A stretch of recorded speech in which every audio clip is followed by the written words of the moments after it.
Welcome to Daytime Ottawa here on Rogers TV. A great show ahead. Among other things, we're going to be talking about the Orleans comic book show, a comic book and novelty show, by the way. Also going to be talking about Hamilton. The award-winning musical is coming to Ottawa in the month of July. Really excited to catch up with one of its cast members. But we're going to start off talking about your thyroid, because June is Thyroid Awareness Month. And how do we help deal with some of the issues that come up when it comes to thyroids? I don't have the answers, but our first guest does. I am joined by Dr. Stephanie Rubino. Stephanie, welcome back to the show. Great to have you here. How have you been? I'm doing great. Thank you for having me. It's a pleasure. So yeah, let's first of all talk about thyroid itself. So what is our thyroid? What is its function exactly? So your thyroid gland is actually this butterfly-shaped endocrine gland that's located at the lower front part of your neck. As an endocrine gland, it's responsible for producing hormones. Of course, hormones are powerful chemical messengers for the body. Thyroid hormones help in terms of supporting our metabolism, our body temperature, and even our energy levels. And one of the most common causes of hypothyroidism, or low functioning thyroid, is something called Hashimoto's thyroiditis. Okay, you'll have to expand on that. So what exactly does that mean, and how does it deteriorate over time? So Hashimoto's thyroiditis is an autoimmune condition. So over time, the immune system unfortunately targets the thyroid gland and damages it. So we want to look at ways to support immune health, gut health, and of course, support the thyroid gland with a number of solutions. Yeah, and so the sort of trace minerals are a big part of that. We'll go over a few.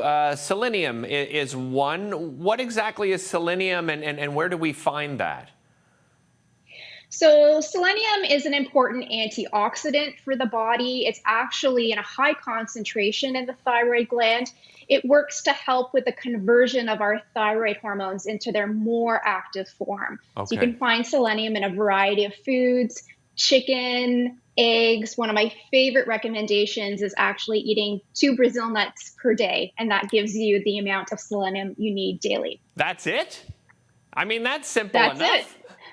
Very simple. But there are other minerals that are important. Copper is one, okay. Manganese another. They also help in terms of supporting the thyroid hormones and how they work in the body. So, other foods we can take a look at are dark leafy green vegetables. Shiitake mushrooms provide a source of copper. Dark chocolate, of course, we love that as a solution and supportive food. And other things like whole grains, nuts and seeds, beans, etc., are all really important to get those minerals. You can also look at supplement forms if you don't like many of these foods or have a challenge getting them into your diet. Let's talk, speaking of diet, let's talk about that, because I know that you've always encouraged an anti-inflammatory diet. Let's talk, what do you mean by that, and what things should we avoid? So the purpose of an anti-inflammatory diet is to help reduce inflammation. And we know that some foods aren't really great for the body. Again, they do cause inflammation. Some examples, include dairy, gluten, sugar, coffee, alcohol.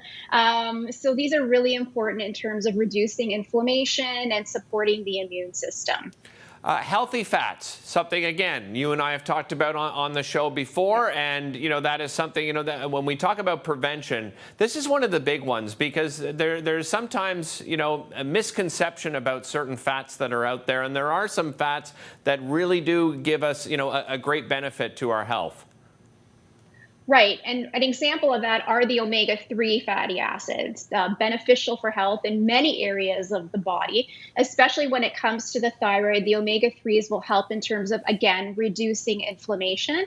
And they can help to support some of the symptoms that we experience in cases of hypothyroidism: dry skin, thinning hair, slow metabolism, supporting our mood. Omega-3s can really help, support those symptoms and allow individuals to feel a bit better. Dr. Rubino, you touched on it a little bit earlier on, but I wanted to specifically talk a little bit about, your gut, right? We again, it's something we've discussed before.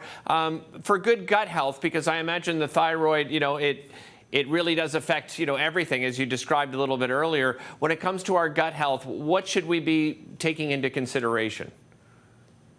So your gut is very closely connected to your immune system and your thyroid gland. So we want to look at supporting the gut microbiota, which means supporting the good bacteria that's in the gut.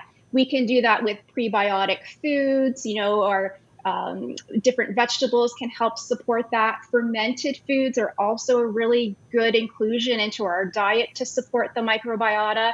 So foods like yogurt, kombucha, miso, sauerkraut, pickles, all really great in terms of promoting that good bacteria, and also looking at probiotic supplements as a solution as well. We know that mental health certainly affects our physical health. When it comes to stress, does that have any effect on our thyroid at all? Absolutely. Okay. The stress hormones that are secreted when we are under stress, cortisol and adrenaline, they will impact the function of the thyroid. They will impact our neurotransmitters, those, chemicals that support our mood. So we definitely, again, want to look at ways to support our stress levels. My top, suggestion is always making sure you get a good night's sleep. This is key in terms of managing stress. Physical activity, relaxation exercises, breathing, meditation, all really important. And if you don't have a lot of time, that's okay. Pick 5 to 10 minutes maybe during the day. Get a cup of tea, take a little nap. The weather is turning great right now, so definitely look at sitting outside for a few minutes. It doesn't really have to take a lot of time. Great advice, as usual, Dr. Rubino. Thanks so much. We'll be right back after this.